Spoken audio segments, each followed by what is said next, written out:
ভিডিওর শুরুতে বলে নিচ্ছি, আজকের রেসিপি হবে পৃথিবীর সবথেকে সহজ রেসিপি, কিন্তু স্বাদে অতুলনীয়। হ্যালো ভিউয়ার্স, আসসালামু আলাইকুম। আমি সোনিয়া, আপনারা দেখছেন আমার চ্যানেল কুকিং উইথ সোনিয়া। আজকে আমি আপনাদেরকে গরুর মাংসের বিরিয়ানি রান্না করে দেখাবো। আর যেটা তৈরি করব আমি প্যাকেটের মশলা দিয়ে, কোনো রকম ঝামেলা ছাড়াই এত সহজে এটাকে রান্না করব যে কেউ আপনারা এটা দেখে একেবারে পারফেক্টভাবে বিরিয়ানিটা রান্না করতে পারবেন। রান্না করার জন্য আমি এখানে দুধ নিয়ে নিচ্ছি। আমি আজকে টক দই ব্যবহার করব না, আমি এখানে 200 গ্রাম লিকুইড দুধ নিয়ে নিয়েছি। এর মধ্যে একটা লেবুর রস পুরোটা দিয়ে এটাকে ঢেকে রেখে দিচ্ছি। 10 থেকে 20 মিনিট ঢেকে রাখলেই হবে, তাহলেই বাটার মিল্কটা হয়ে যাবে। দিয়ে দিচ্ছি পেঁয়াজ কুচি 1 কাপ পরিমাণ, সাথে তেল দিয়ে দিচ্ছি হাফ কাপ পরিমাণ। সরিষার তেল অথবা সয়াবিন তেল যে কোনো একটা দিলেই হবে।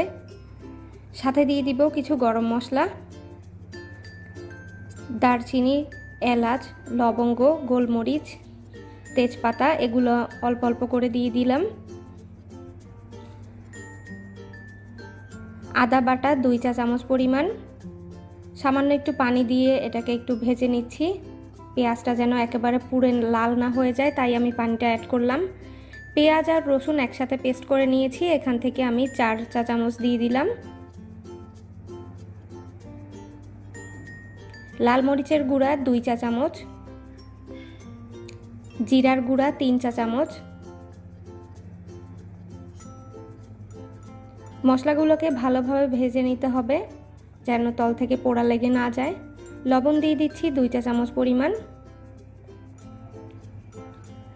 আজকের রান্নাটা খুবই সহজভাবে করার জন্য আমি এখানে প্যাকেটের মশলা ব্যবহার করলাম। যে কোনো ব্র্যান্ডের বিরিয়ানির মশলা ব্যবহার করলেই হবে। আমি এখানে হাফ প্যাকেট দিয়ে দিয়েছি। এখানে মাংস নিয়ে নিয়েছি 750 গ্রাম, হাড় ছাড়া। মাংসটাকে খুবই ছোট ছোট করে টুকরা করে নিয়েছি।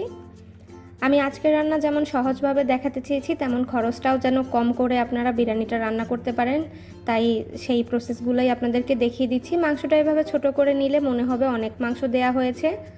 যে দুধের মিক্সারটা তৈরি করে রেখেছিলাম এটাকে দিয়ে দিলাম। এটার পরিবর্তে আপনারা টক দই দিতে পারেন। আমি টক দইয়ের বিকল্প হিসাবে এই দুধটাকে রেডি করেছিলাম। অনেক সময় হাতের কাছে টক দইটা পাওয়া যায় না। এবার মাংসটাকে খুব ভালোভাবে সেদ্ধ করে নিব এই পানিতেই। আমি এক্সট্রা করে কোনো পানি দিচ্ছি না, যেহেতু মাংসের সাইজ ছোট তাই সহজেই সেদ্ধ হয়ে যাবে। মাংসটাকে খুব ভালোভাবে ভুনা করে নিতে হবে, একেবারে ঝোলটা শুকিয়ে ফেলতে হবে। দেখতেই পাচ্ছেন তেলটা উপরে ভেসে উঠেছে। এবার এর মধ্যে আমি আগে থেকে ধুয়ে রাখা চালটাকে দিয়ে দিলাম। আমি এখানে আধা কেজি পরিমাণ পোলাওয়ের চাল ব্যবহার করেছি, চিনি গুঁড়া পোলাওয়ের চাল। আপনারা চাইলে এখানে বাসমতি চালও ব্যবহার করতে পারেন।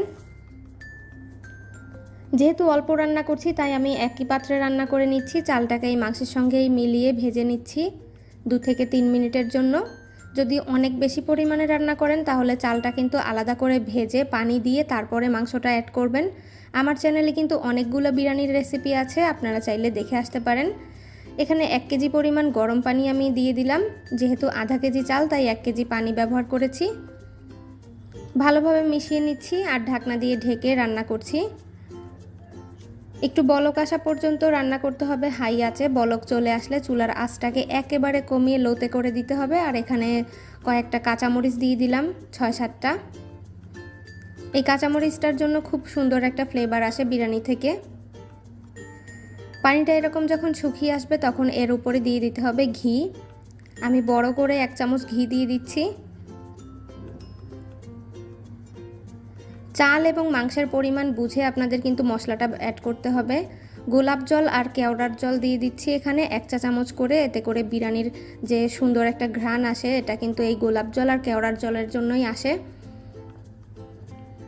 একটু নেড়েচেড়ে উল্টে পাল্টে দিয়ে ঢাকনা দিয়ে ঢেকে দমে রেখে দিব 10 মিনিটের জন্য। 10 মিনিট পরে আমাদের বিরিয়ানিটা একেবারে রেডি হয়ে যাবে। আর এই যে দেখতেই পাচ্ছেন অলরেডি কিন্তু অনেকটা হয়েই গেছে। এই বিরিয়ানিটা আমি আজকে সবথেকে কম খরচে সহজ উপায়ে করে দেখিয়েছি, যাতে করে আপনারা ব্যাচেলর ভাইয়েরাও তৈরি করতে পারেন, প্রবাসে যারা আছেন তারাও ইজিলি তৈরি করে নিতে পারেন। আর বাসায় যদি হঠাৎ করে বিরিয়ানি খেতে মন চায় তাহলে চটজলদি আমার এই রেসিপি কিন্তু ফলো করতে ভুলবেন না। দেখতেই পাচ্ছেন বিরিয়ানিটা কতটা ঝরঝরে হয়েছে, মাংসটাও মাশাআল্লাহ অনেক ভালো সফট হয়েছিল। আমার আজকের এই ইজি বিরিয়ানির রেসিপি যদি আপনাদের একটুও ভালো লেগে থাকে তাহলে প্লিজ লাইক, কমেন্টস এবং শেয়ার করতে ভুলবেন না। আমার ফেসবুক পেজে দেখে থাকলে অবশ্যই পেজটি ফলো করে আমার সাথেই থাকবেন এবং ইউটিউব চ্যানেলে হলে অবশ্যই চ্যানেলটিকে সাবস্ক্রাইব করে আমার পাশে থাকবেন। আপনাদের প্রত্যেকটি কমেন্টস আমার উৎসাহ অনেক বেশি বাড়িয়ে দেয় আরও নতুন নতুন কন্টেন্ট ক্রিয়েট করার জন্য। ভালো থাকবেন সকলে, দেখা হবে আরও নতুন নতুন রেসিপি নিয়ে নেক্সট এপিসোডে। ততক্ষণ আমার পাশেই থাকবেন। আল্লাহ হাফেজ, আসসালামু আলাইকুম।